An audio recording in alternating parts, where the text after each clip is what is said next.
Rome is one of the greatest food cities in the world, but it is also one of the easiest cities in the world to eat badly.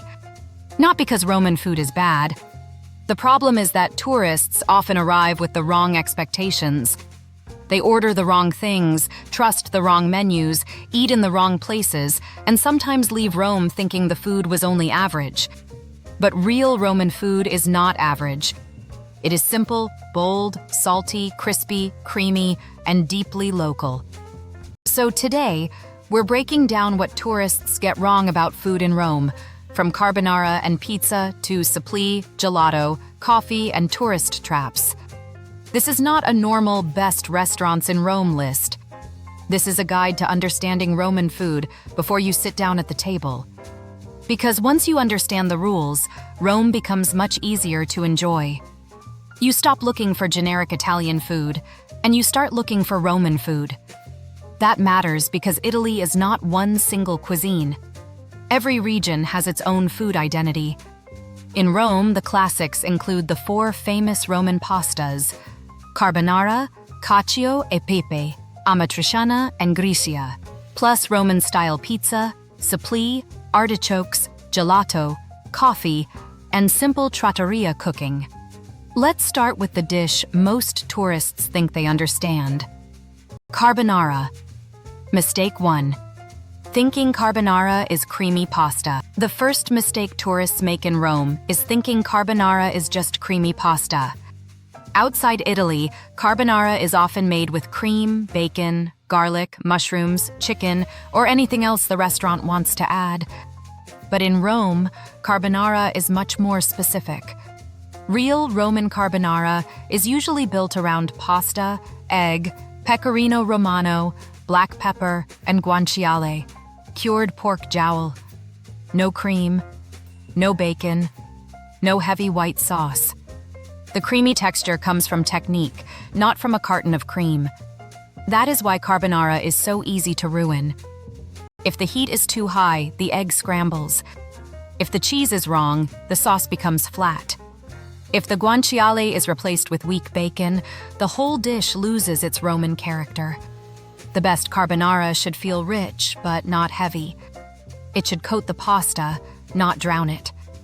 You should taste the sharp cheese, the black pepper, the salty guanciale, and the egg holding everything together. So when you are in Rome, do not look for extra creamy carbonara. Look for carbonara that respects the Roman formula. And remember, if the menu proudly says cream carbonara, that may be your first warning sign. Mistake 2. Underestimating cacio e pepe. The second mistake is underestimating cacio e pepe. Cacio e pepe sounds almost too simple. Cheese, pepper, pasta. That's it. But that simplicity is exactly the point. Cacio e pepe is one of Rome's most iconic pasta dishes, usually made with pecorino romano, black pepper, and pasta water. Because there are so few ingredients, there is nowhere to hide. If the cheese clumps, the dish fails. If the pepper is weak, it becomes boring.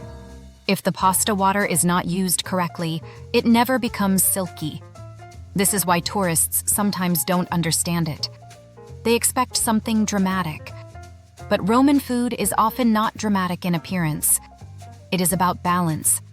Cacio e pepe teaches you one of the biggest lessons about eating in Rome. Simple does not mean easy. A perfect cacio e pepe can be more impressive than a complicated dish with 10 ingredients, because the entire plate depends on timing, heat, starch, cheese, and confidence. So don't skip it because it looks plain.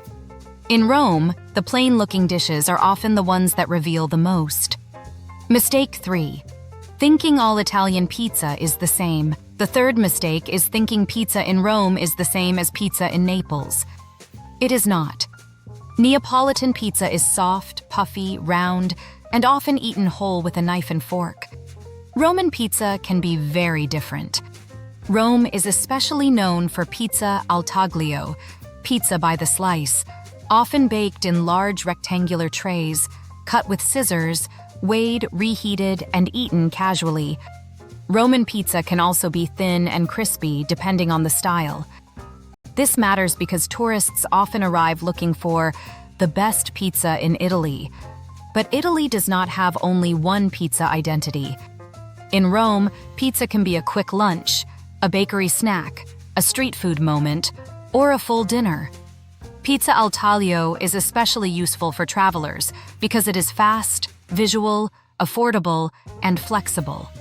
You can try several toppings without committing to a full restaurant meal. This is also one of the easiest ways to avoid tourist trap dining. Instead of sitting down at a random restaurant next to a landmark, you can grab a serious slice from a bakery or pizza al taglio spot and keep walking. So the rule is simple. When in Rome, don't compare every pizza to Naples. Understand Roman pizza on its own terms. Mistake 4. Skipping supplì. The fourth mistake is skipping supplì. Supplì is one of the best Roman street foods, but many first-time visitors miss it because they are too focused on pasta and pizza. A classic supplì is a fried rice ball, usually with tomato and mozzarella inside. The outside is crisp. The inside is hot, soft, and cheesy. When you break it open, the mozzarella stretches, which is why it is sometimes associated with the phrase al telefono, like a telephone wire. Supplì is simple, cheap, and perfect as a quick snack. And that is exactly why it matters. Not every great food experience in Rome requires a reservation. Some of the best moments happen standing outside, holding something hot in a paper wrapper. Supplì also gives your Rome food day texture. Pasta is soft. Gelato is cold. Espresso is bitter. Pizza is crisp. Supplì adds crunch, heat, and melted cheese. If you are making this video faceless, this is one of the most important visual moments. Show the supplì breaking open. Show the steam. Show the mozzarella stretching. That shot alone can become a short. Mistake 5. Choosing fake-looking gelato. The fifth mistake is choosing gelato only by color. In tourist areas, gelato shops often display giant mountains of bright, artificial-looking gelato. It looks exciting from far away, but that does not always mean quality. A common rule travelers use in Italy is to be careful with neon colors and huge sculpted piles. Good gelato is often stored more simply, sometimes in covered metal containers, and the colors are usually more natural. Several Rome food guides specifically warn tourists to avoid fake-looking or neon-colored gelato shops. Pistachio should not look radioactive green. Banana should not look like a highlighter. And if every flavor looks like it was designed for a cartoon, you may want to keep walking. The best gelato experience in Rome is not about finding the biggest display. It is about finding clean flavors, natural colors, and a shop that cares about ingredients. Gelato is one of the easiest tourist traps because people buy it emotionally. They are hot, tired, and near a famous fountain. That is exactly when they make a rushed choice. So slow down. Look at the colors. Look at the storage. Look at the line. Then choose. Mistake 6. Misunderstanding. Italian coffee. The sixth mistake is misunderstanding coffee. In Rome, coffee is not usually treated like a giant drink you carry around for an hour. It is faster, smaller, and more ritualized. A typical Italian coffee moment might be standing at the bar, drinking an espresso quickly, and moving on. Tourists often expect huge takeaway cups, flavored drinks, and cappuccinos at any time of day. But in Italy, cappuccino is strongly associated with the morning. Many visitors are surprised when they learn that ordering cappuccino after lunch or dinner can feel unusual in local dining culture. This does not mean someone will arrest you for ordering it. But if the goal is to understand Rome, then coffee rules are part of the experience. Try an espresso at the counter. Try a cappuccino in the morning. Try a maritozzo with coffee if you want a very Roman breakfast moment. And remember, Italian coffee culture is not about size. It is about rhythm. A Roman coffee break can be 30 seconds long and still feel complete. Mistake 7. Trusting every restaurant near a monument. The seventh mistake is trusting every restaurant near a major monument. This is probably the biggest food mistake in Rome. The Colosseum, Trevi Fountain, Spanish Steps, Pantheon, and Vatican areas are full of hungry tourists. And where there are hungry tourists, there are restaurants designed more around convenience than quality. That does not mean every central restaurant is bad. Some respected restaurants exist near famous landmarks. But random choice is risky. Warning signs can include giant photo menus, someone aggressively inviting you inside, menus with too many unrelated dishes, and restaurants that seem to serve every Italian dish from every region. A better sign is a shorter menu, Roman classics, seasonal dishes, locals eating inside, and a place that feels focused. Authentic Roman trattorias are often associated with short seasonal menus, handwritten or chalkboard menus, and classic Roman dishes like carbonara, cacio e pepe, and amatriciana.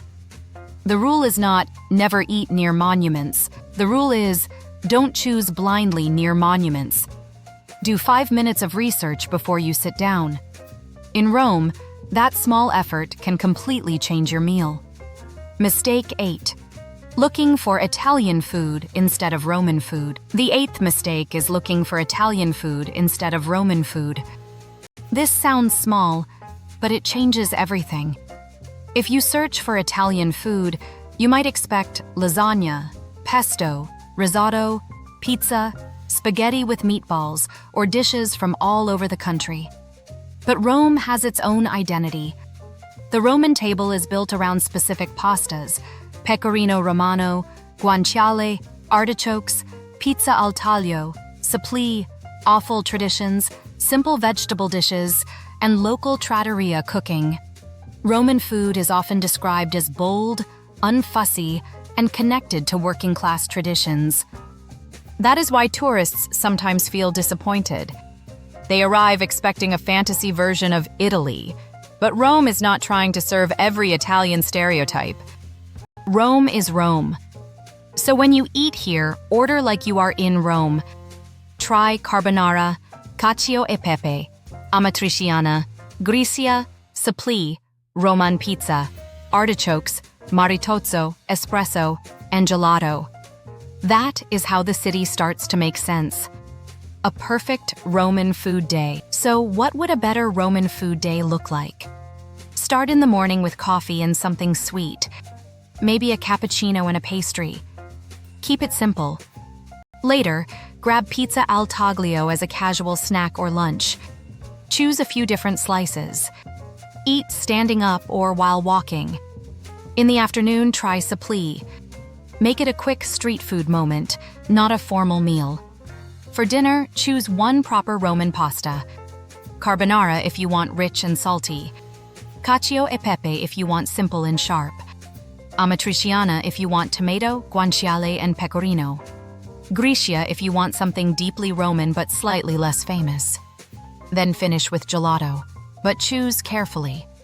That is a more realistic Rome food day than trying to sit at 3 heavy restaurants and order everything at once. The rhythm matters. Rome is not only about what you eat. It is about when you eat, where you eat, and whether you understand what the dish is trying to be. So those are the biggest things tourists get wrong about Roman food. Carbonara is not cream pasta. Cacio e pepe is simple, but not easy. Roman pizza is not Naples pizza. Supplì deserves more attention. Gelato should not look fake. Coffee has its own rhythm. And the most dangerous restaurant choice in Rome is usually the random one you make when you are tired and standing next to a monument. The good news is that once you understand these rules, Rome becomes one of the most rewarding food cities in the world. If you want more food guides that help travelers eat better and avoid tourist traps, subscribe to Gourmet 7. Next, we'll explore another city through the foods tourists often misunderstand.